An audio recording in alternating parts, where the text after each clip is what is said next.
New player characters have a certain reputation. They're often orphans.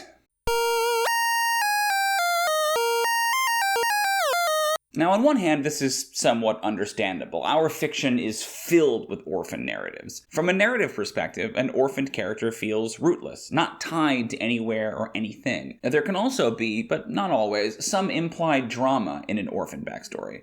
What happened to your parents? Best case scenario, it's, orcs burned my village.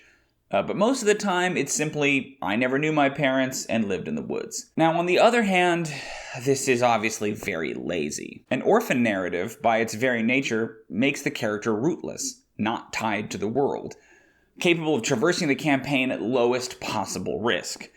What do they care about a kingdom at war or a dragon on the rampage, the death cult of Orcus? They have no skin in the game besides their own. This is min-maxing narrative. Plus, they're so ubiquitous. I can practically guarantee that every dungeon master watching this has at least one orphan in their party, probably multiple. They're easy, so they're everywhere. Now, as a dungeon master, I also have a certain reputation. At my table, you can't get away with being an orphan. Now, that doesn't mean you can't play a character with dead parents. Far from it. It still happens, quite frequently. Yet over the course of the campaign, I take it as a solemn duty to make your parents at least relevant, if not extant. Maybe you thought both parents died, but one of them survived. Maybe your parents return as ghosts, or are trapped in a painting, or the people who raised you weren't your real parents. Once, when the characters went back in time to right some wrong, the only butterfly effect that rippled back to them was that one of the characters' parents had never died. Now, why do I do this?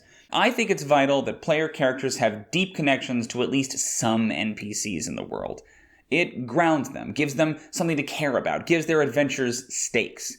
It's not about altruistically saving this town, it's about saving your family.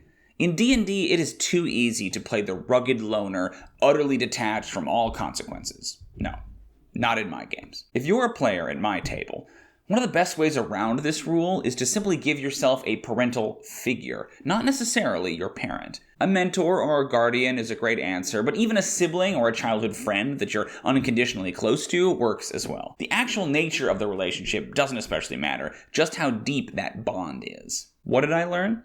Make sure that each of your players, no matter how tragic their backstory, has a personal connection to at least one NPC in your world.